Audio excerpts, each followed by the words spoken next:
So this is a story time about my insane boss. So as a lot of you guys know, for 4 years, I worked as a Disney princess. It wasn't in Disney World or anything, it was a place locally, but it was still one of the most fun jobs I've ever had. Our boss, however, was her own kind of person. She was continuously going through cycles of being on and off with different boyfriends, and we could always tell if they were together or not by the way she treated us. Like, anytime there was a fight, she would always take it out on us. There was one time where we were just setting up in the back, and she walked back yelling, saying to stop gossiping about her. Literally none of us were even talking. She also had a massive issue with hoarding, so like all of the back rooms were filled with junk.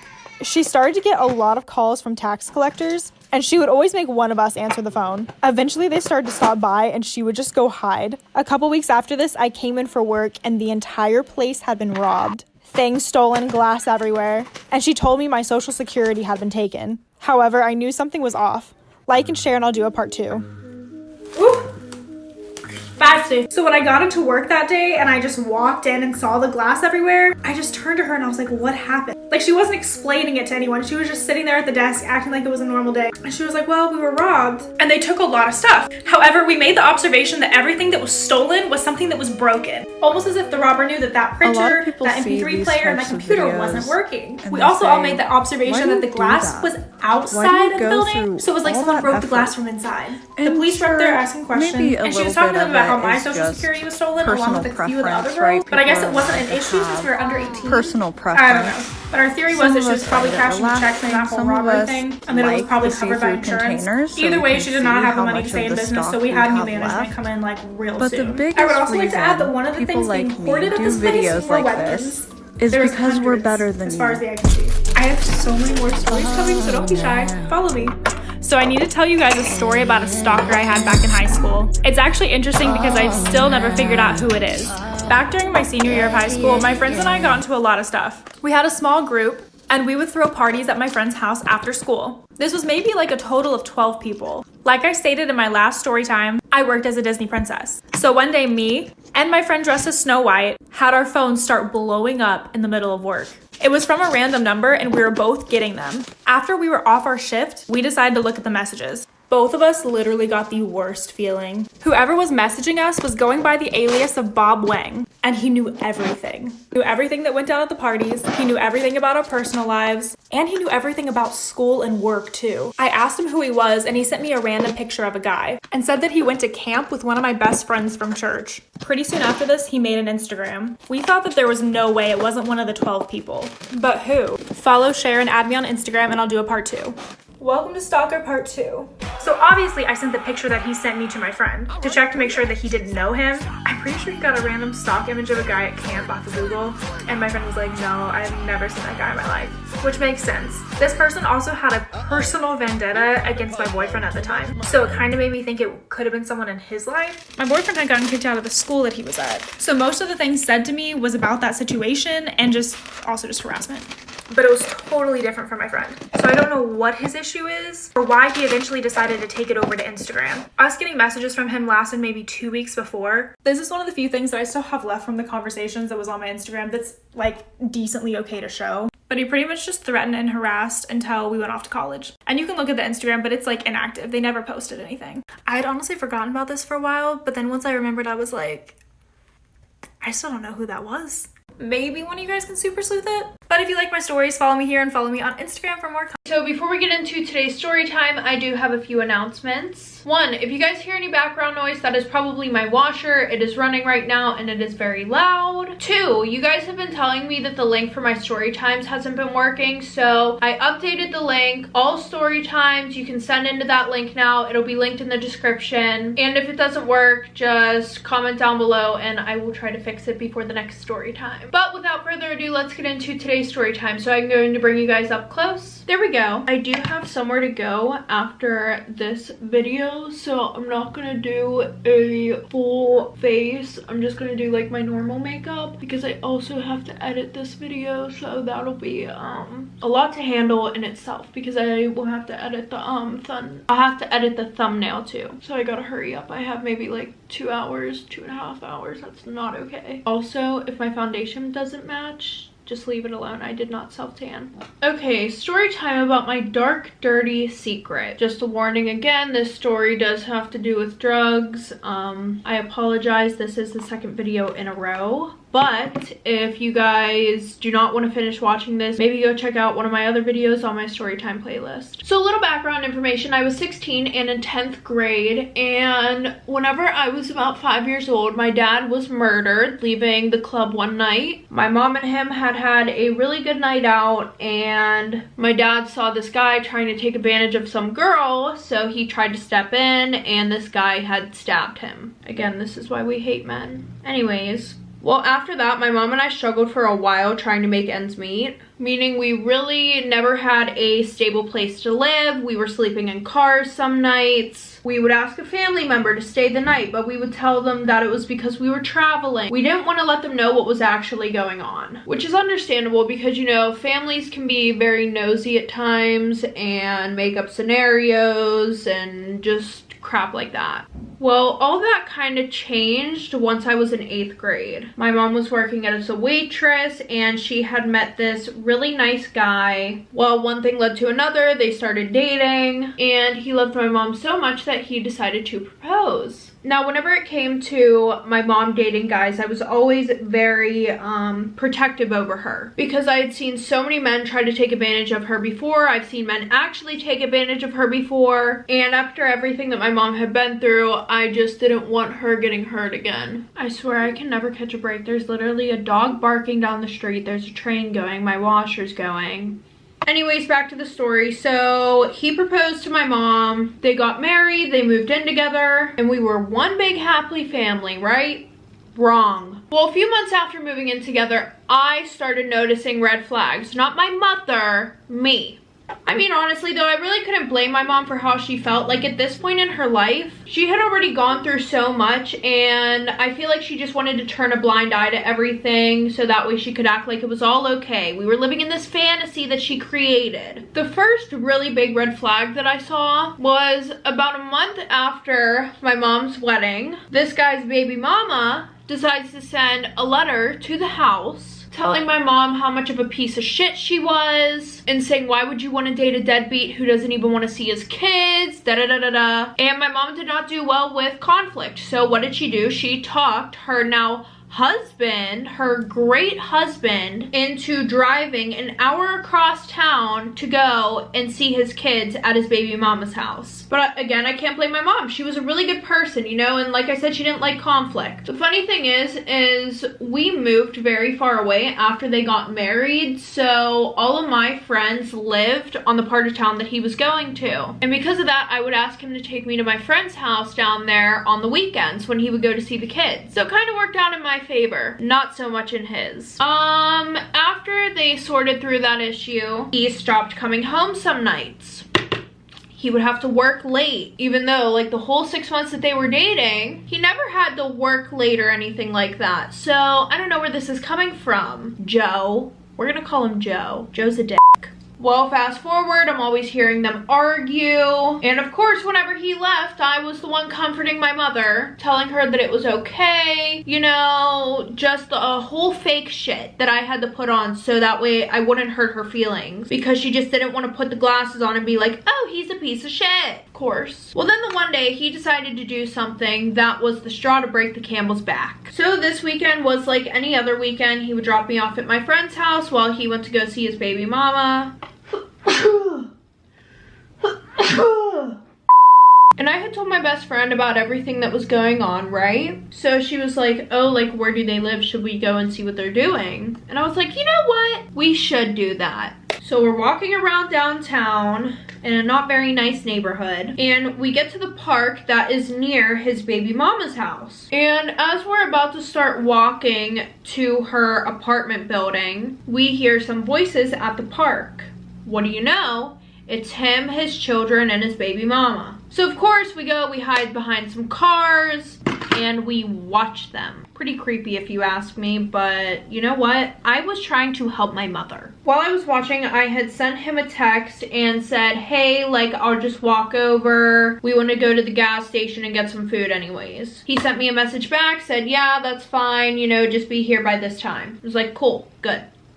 Well, I guess he must have told her, so they all got up, they started walking back to the apartment, and like when all the kids walk into the apartment, he like kind of, you know, tells her to wait a minute, you know, and then he fucking makes out with her. He makes out with her while I was watching. I mean, granted, he didn't know that I was watching, but I saw it. So this gave me the perfect ammo that I needed. I went home that night and I told my mother everything. Did it go as planned? Probably not, because she started screaming at me for trying to do the right thing. Like, okay, mom, whatever you want to believe, sis. Just kidding, I had another trick up my sleeve. And when I told her, it was weird. She went to her bedroom and started praying to God. She was like, God, please, I just want to be a better woman for him. You know, like, I want him to love me. And I'm like, girl, pull it together. What are you doing? It's embarrassing.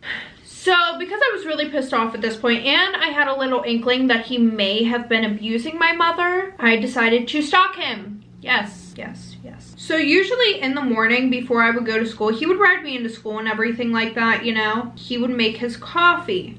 But the thing about his coffee is that my mom tried making it for him before and he screamed at her. He was like, no, this is my time. I will get my time to make my coffee. I will make what you want. So my mom would leave him alone to do his thing in the morning, and that was that. Well, the one morning I heard him get up and I heard a lot of like rustling around downstairs in the kitchen. So I like creeped down the stairs and like hid behind like this half wall that we had going down the stairs, and I saw him like tearing our kitchen apart looking for something. And then I heard him stomp over to the stairs, so I like ran back up the fucking stairs. I was like, oh, can't get caught. Well, when I got up the stairs, I like hurried up, went in my room, and I was listening, you know, through my door, and I heard him go and wake my mom up dead out of her sleep and was like, where the fuck did you put my coffee mix? Something like that, you know? And then she was like, oh, I had to move it because like there was water leaking underneath there. He was like, well, don't fucking touch my shit, da da da da da. You know, that's the normal reaction that you would have whenever somebody keeps your stuff from being ruined. Right? Wrong. Anyway, so pretty much at this point, I sneak back down to that half wall and I'm just kind of watching him, and I see him pull out this container of coffee mix. It looked like it was like a little tin container, but he instead pulled out a white baggie, a baggie with white powder. What's that doing in there, bud? We know what it is. Anyways, and he starts snorting that shit like there's no tomorrow. Like rubbing it on his teeth and shit, like full on crackhead shit. Anyways, well, now that I knew what he did in the morning, I could catch him so easily, get a picture of him doing it or something like that, right? But now I also knew where he hid his stash. Because what was the picture gonna do if my mom didn't even believe me about him cheating on her? So I would say maybe 2 weeks later, right? In the morning, he does his usual routine that I now found out about. And then he would go upstairs and get ready for work. And I want to say around this time, it was probably during January or February. So it was really cold outside. So I yelled upstairs and said, hey Joe, I'm gonna go and warm up the car. He's like, that's great, sweetie. I'll see you downstairs in a minute. Well, on my way to the car, his baggie of white stuff must have just magically fallen into my hands and into the glove box in his car. Oh no. And then maybe another one under the seat. Oh my god, who did that? Me.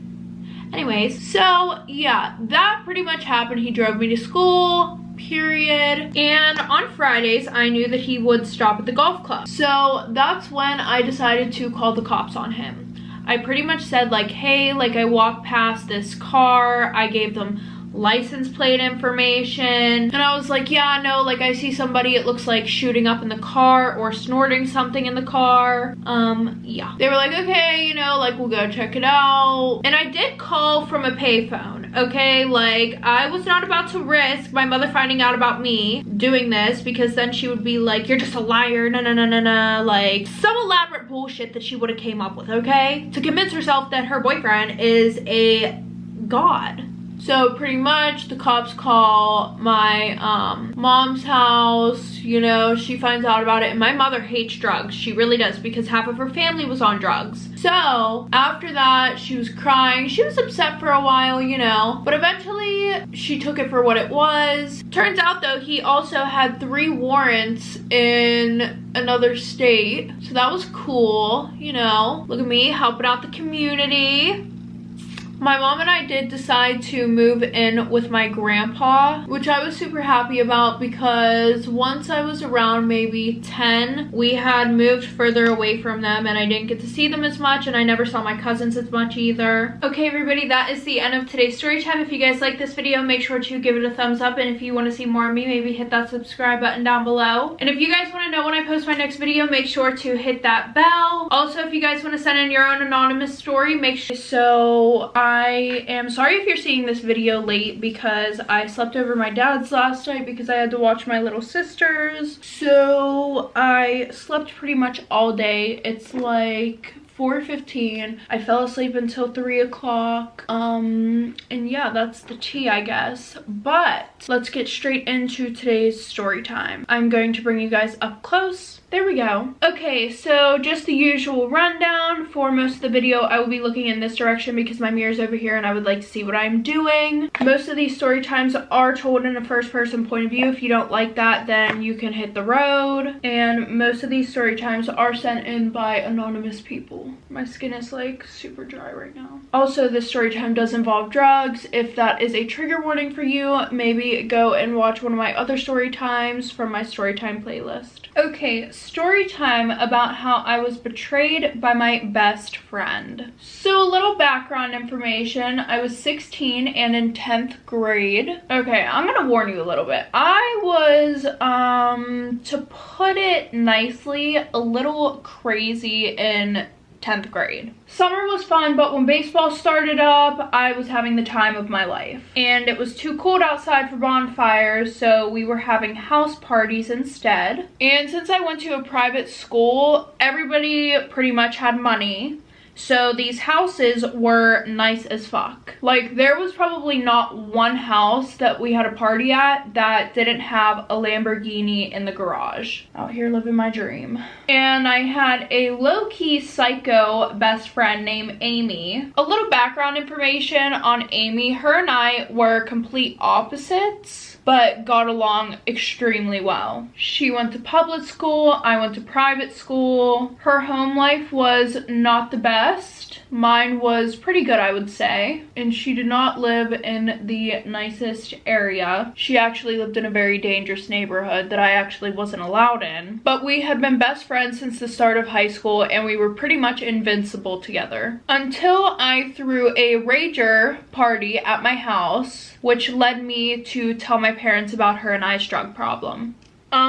She literally OD'd off coke at like 3 in the morning, and of course I freaking panicked. So I called my parents, and of course they were going to tell her parents about it. Like, what kind of people would they be if they didn't? She would have had to go to the hospital either way, and they would have found out what the hell she took. She was just acting very stupid about the whole thing, and she literally did not talk to me for a whole month. Well, then softball season came around, and we started hanging out again. It was definitely nice to see her and get to talk to her, but part of me still felt a little off about what happened before. But eventually we were back on our bullshit again, doing drugs 24/7. I will say that it wasn't nearly as bad as last time, for me at least, but it was still kind of bad. It got to the point where we were bribing her brother to give us clean piss every week because we both got drug tested on Sundays. Eventually summer starts to creep up, and Amy and I talk about possibly going on a trip together, because every summer at the beginning my parents would plan a trip for us to go to the Hamptons for a long weekend, which in reality, it was about 2 weeks. Anyway, she offered to come with me, and that being said, she got all pissed off for me not wanting to ask my parents to buy her plane ticket, because every time, like, she was over my house pretty much 24/7, even this time around, and they would pay for everything for her. Anytime that we went to the mall, my mom would give her money and stuff like that, and my parents and I really weren't on good terms because I was being drug tested 24/7, so it just wasn't a good idea for me. But it got to the point where she was like yelling at me and stuff like that, so I just decided to ask my parents. And they said, sure, she can come, but she has to be drug tested. Her parents have to check her bags before she comes and everything like that. Which is kind of understandable. Like, you did OD at my house, so why are you mad? Well, that one really set her off. She texted me telling me that I should kill myself. We're not friends. We were never friends. Blah, blah, blah. Just a whole bunch of fucking bullshit. So, of course, I text her being the adult one, and I tell her to calm down and we will talk about it when I get back. Because I had planned to talk to her about it sooner than later, I talked my parents into getting me a flight home early. Well, this is where things start to get a little crazy, and by a little, I mean a lot. And you get to see why a crackhead bitch will always be a crackhead bitch. Those weren't my words, that's just what was in the story. So, the day comes where it's time for my parents and I to leave. We go to the airport, and my dad loves to show up to the airport early. For what reason, I don't know. He's just one of those freaking people. Well, I guess that our plane had hit some birds or something like that, so our flight was delayed about 10 hours, and we only lived like 25 minutes away from the airport, so we just decided to go home, sleep, and get a snack. So we drive home, and when we get to my house, we see 2 cars at the top of the driveway. Weird, right? Yeah. But then we also saw that all of our lights were on in our house. So at this point, we're sitting at the bottom of my driveway, and we had like, our driveway was super long. So we were sitting all the way at the bottom, and you had to go all the way up to the house like that. So my dad decides to call the cops, and we back down to the beginning of the driveway, and we block the entrance / only exit. Well, I guess they heard us because we saw people running out of the house and literally trying to leave in their freaking cars. They hit my dad's car trying to get out of the driveway. Well, as one of the cars drove past, it was a car that belonged to this guy that Amy had been talking to. By talking to, I mean fucking. Well, back after her drug overdose, when her and I stopped being friends, she started hanging out with these seniors who were definitely not good news. And when we became friends again, she would hang out with them less, but anytime that I was busy, those were her go-to people. So I told my parents about it. They talked to the cops. So the cops sent somebody to go and follow up on that, but they told us that it could be a while before they actually find anything. I don't know. They just said that it would take a while for them to catch these people, probably. While that was happening, we walked through the house and realized a bunch of our shit was missing. Like, they must have got there as soon as we left. All of our jewelry, designer clothes and stuff like that, fine china, it was all taken. It was all gone. Our house looked like a fucking tornado whipped through there. And like I said, Amy knew these people, so of course I call her and ask what the fuck is going on, because I refuse to hang out with these kids whenever she asked me to, so I don't know them from a fucking hole in the wall. So later that day, we didn't end up going to the Hamptons, by the way, obviously. But later, I'm on Snapchat, and I see a black screen posted on Amy's story that says, "The only way not to get stabbed in the back is to take away the knife."